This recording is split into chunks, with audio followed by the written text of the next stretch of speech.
Todos deram freira, não sei o que, ninguém deu para revoltado, ninguém deu nada, só tinha um par de sapato, segurava o sapato para poder ir para a missa. Era assim. Então, foi essa mulher que é fantástica. Agora a pergunta é que ficou. E casou?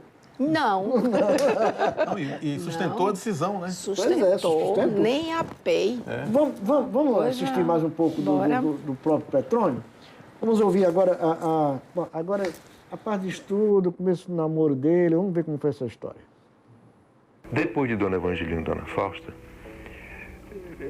Teódomo me colocou no colégio Nossa Senhora de Lourdes. Havia, na época, um curso infantil com uma turma só para meninos. Eu ainda tenho assim, uma vaga lembrança de 2 ou 3 desses alunos no colégio Nossa Senhora de Lourdes. Eu então fiz parte apenas de um colégio, de um curso infantil, no colégio Nossa Senhora de Lourdes, e quem tomava conta dessa turma era a irmã Luzia. Parece que eram as irmãs carmelitas, eu tenho a impressão que eram as irmãs carmelitas. Depois o colégio foi vendido, né? E eu soube que a irmã Luzia foi para Salvador. E lá ela faleceu até poucos anos atrás. Mais quase 85 anos por aí. Eu me lembro dela assim, ela tomando conta da turma, ela às vezes pedia um pouco a paciência com a gente, porque a gente só tinha mesmo os meninos ali naquele grupo. Depois do colégio Nossa Senhora de Lourdes, então fui matriculado no colégio, no curso primário mesmo, já do colégio Zezinho, né? Colégio Tobias Barreto, colégio Zezinho. Sempre ali na rua de Pacatuba, né? Ali na rua de Pacatuba. Mas havia, de fato, ele era um colégio chamado paramilitar. Paramilitar, né? Então ele tinha até um canhão. O Zezinho comprou um canhão e o canhão funcionava, era um canhãozinho pequeno, entendeu? Bonitinho, né? Em parada de 7 de setembro ele colocava ali na Praça Camerina, Praça Fábio Cardoso, e o canhão dava salva de tiros, né? Aquilo devia ser tiro de festim, né? Claro. Pólvora seca, como se chamava. Mas havia, desde o coronel até o cabo, e havia cadeia, havia leitura de boletim, havia tudo. Havia espada para Luiz Filho, havia tudo isso. Então ele juntava as duas coisas. Ele fazia dessa vontade de progredir militarmente, para ter uma divisa, entendeu? Uma espécie de incentivo para o estudo. Mas não era somente quem estudava mais que era promovido, não. Ele tinha também uma pedagogia interessante. Às vezes, quando um aluno era recalcitrante, teimoso, indisciplinado, mas que tinha uma espécie de liderança sobre os outros, porque geralmente o aluno que não quer estudar, né, é o aluno bom de esporte, de barra fixa, né? Geralmente é isso, né? E tem uma espécie de uma ascendência sobre os demais, né? Ele aproveitava um desses e nomeava assim capitão, primeiro tenente. É como se desse assim, a turma vai ficar sob o seu comando. E dava certo, sabe? No segundo ano de ginasial, eu fui reprovado. Foi quando meu pai saiu em janeiro, em dezembro de 40, ele foi para o Rio. E minha esposa cursava o ano primeiro ginasial. Então, ela passou para o segundo, eu fui reprovado no segundo, ela me alcançou. Então começou daí a brincadeira, né? Que não era até permitida, né? Porque a turma era mista. Aí as turmas eram mistas, mas o recreio era diferente no Colégio Tobias Barreto. Tinha o recreio feminino e o recreio masculino. Eu não entendo por quê. Se já se estudava na sala todo mundo junto, para que separar no recreio? Mas começou daí. Depois ela foi para Salvador. E o pai dela tinha uma fazenda em Mar Grande, depois teve um sanatório. Explorou um sanatório em Salvador. E depois eu fui para o Rio. Depois começou a correspondência. Correspondência cerrada mesmo. Mas você a conheceu mesmo lá no Colégio Tobias Barreto, né? No Colégio Tobias Barreto. Foi um amor de estudante, assim, né? Foi um amor de estudante. E eu tive sorte porque, geralmente, quando esse namoro por correspondência, geralmente, a gente escreve tanta carta que ela termina casando com um carteiro, né? Eu casei cedo, né? Eu casei com 21 anos. E morando no Rio, meu pai, uma família numerosa, né?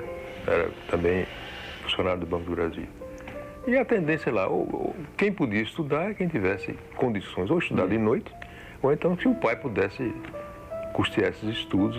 Mas a casa não era somente os 5 filhos, papai, os 6 filhos, eram primos, eram irmãos, era a família dos irmãos. E uma época terrível que a gente passou, que nem água existia no Rio de Janeiro.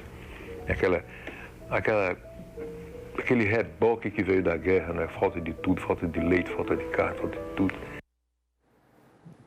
Maravilha, né? Olha aqui, as cartas do Petrônio, para sempre seu, da sempre sua. Como foi recuperar essas cartas, hein, dona Lilian? Nossa, eu sempre soube dessa história, mas não sabia que ele tinha guardado, né? Um belo dia, a gente está jantando, aí ele chega com a caixa de sapato, as cartas eram fininhas, né? Papel de carta. Papel seda, tudo, né? Papel seda, a caixa de sapato, abriu e mostrou para minha mãe. Olha o que é que deu aquela conversinha da gente. Olha o que é que deu aquela conversinha no pé do ouvido. Aí eu disse, meu pai, são as cartas. Ele fez, estava tudo no cofre, durante uns 60 anos, então não deu barato, não deu nada, né? Aí levei para casa para ler, pronto, fiquei apaixonada. Disse, meu pai, eu vou publicar. Disse, para que tanta bobagem? Não, meu pai, isso aqui é um documento literário fantástico.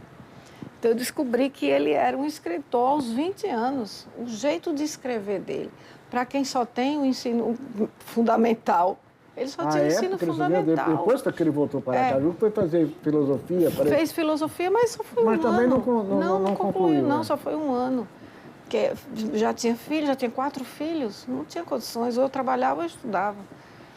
E só tinha ensino médio, então ou só tinha ensino fundamental. É impressionante como os dois têm um português assim maravilhoso. Eu fiquei encantada com isso. E assim, outra coisa que me chamou a atenção, tudo que eles prometeram aos 20 anos um ao outro ficou valendo, e eu fui testemunha disso durante 66 anos que eles viveram juntos. Eu vi os dois velhinhos, encontrei os mesmos personagens do livro naqueles dois velhinhos, sabe? A mesma personalidade dos dois estava ali, até o final.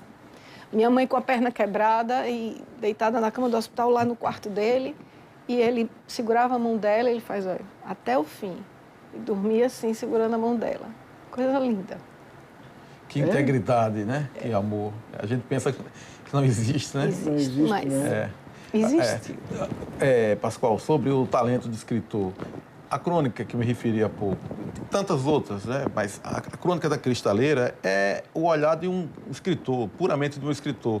Ele vai visitar a mãe no Rio, a mãe sentada na cadeira, e ele observa a Cristaleira e aí ele anota qual de nós, mesmo jornalistas acalejados, né, íamos ter, se não tivéssemos essa verve literária para anotar e contar a história de cada utensílio daquele, né?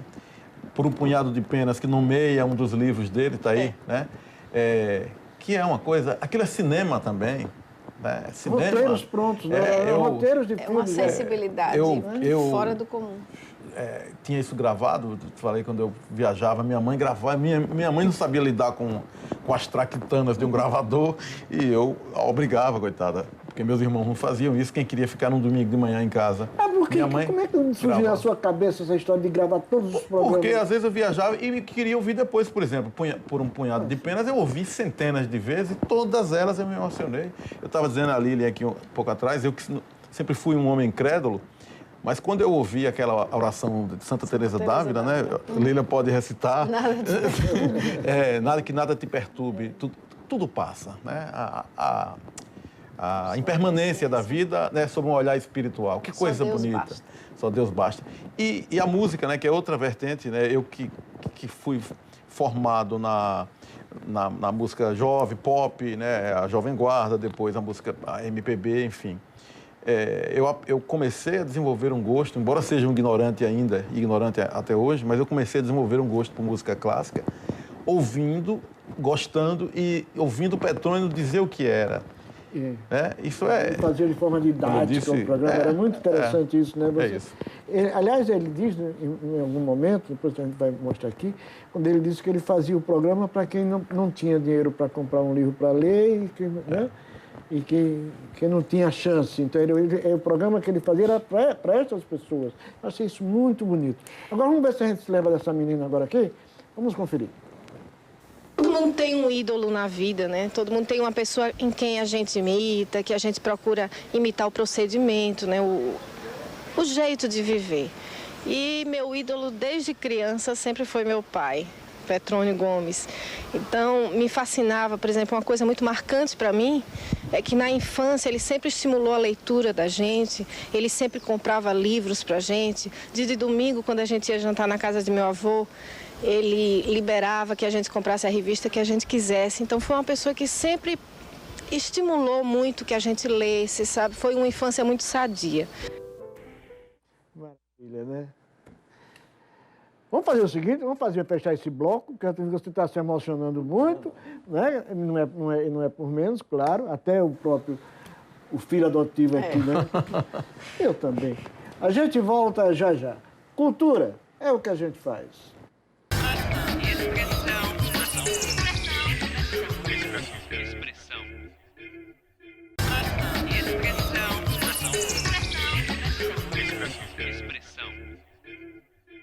Olha a gente de volta aqui no Expressão pela nossa PRP-TV, em alta definição. Antes eu vou mostrar aqui, de licença a vocês, vai haver o Seminário de Arte e Gênero. Será na Universidade Federal de Sergipe, dia 9 de março, às 8h30. As inscrições pelo SIGA. SIGA deve ser lá da... É o sistema de acesso digitalizado da universidade. Da universidade. Olha aqui, realmente, inscrições lá. Tem aqui a programação, depois a gente mostra aqui a programação. O SESC, uma exposição imperdível. Fim de linha, com a Cláudia Nem, o Creque Leão, John Eldon, Marcos Almeida, Poliana Deusa, Tiago Oliveira, Vilma Rebouças e o Wendel Salvador. Será dia 27, abertura 27 de fevereiro, às 19h, na Galeria de Arte do SESC, aqui no centro, né? Ali no São José. E da minha produtora, se eu não mostrar, ela não está mais no programa. Vem aí, dia 11 de março, às 17h, Teatro Tobias Barreto, Moana, Suas Aventuras, infantil. Muito bom. Maravilha. Depois eu vou mostrar os livros dele todos, tem tanta coisa aqui para a gente conversar. Não é essa história de que ele incentivava a leitura de uma forma muito porque ele lia muito, ele era compulsivo. Talvez o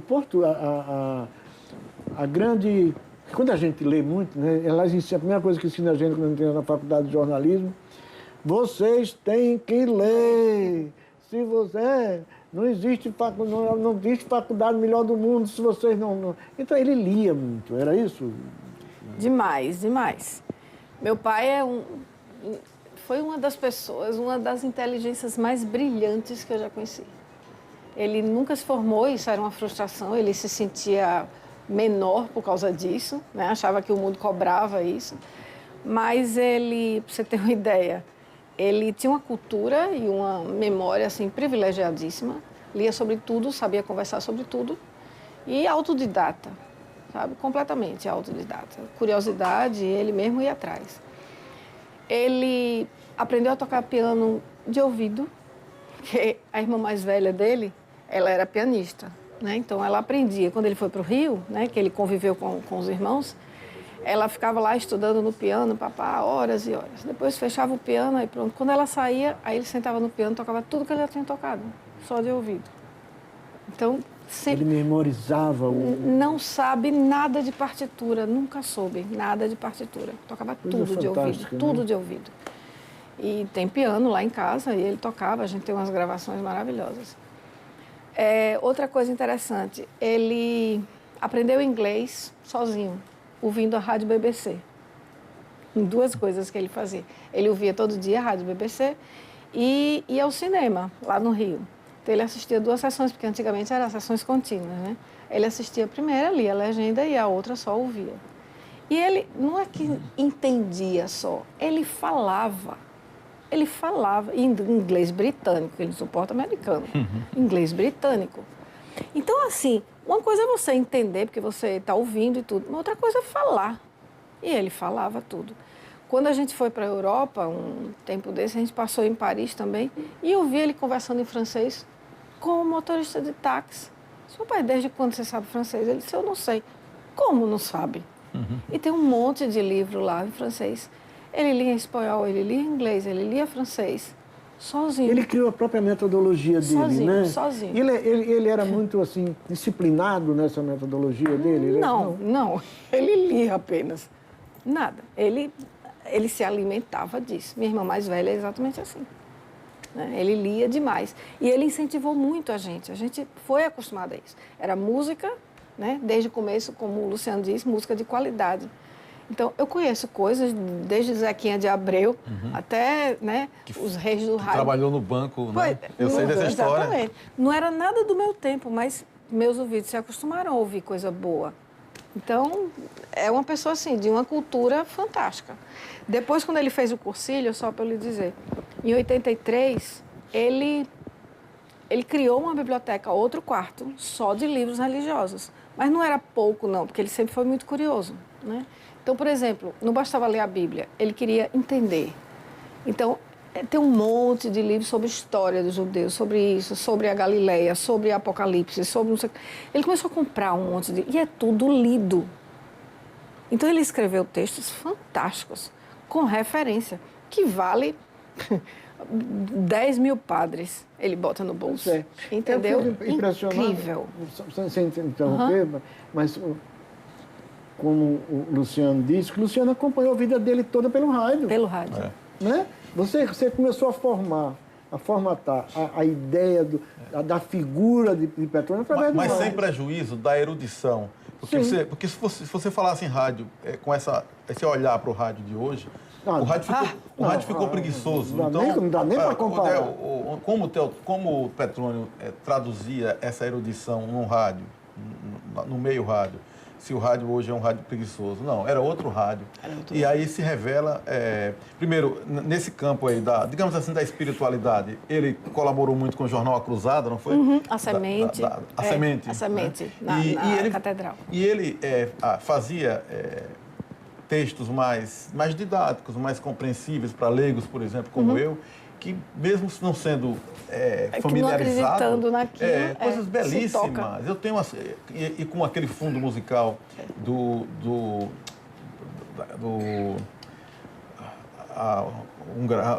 eu não sei. É essa que tocou agora. Que encerra o programa, Crônica.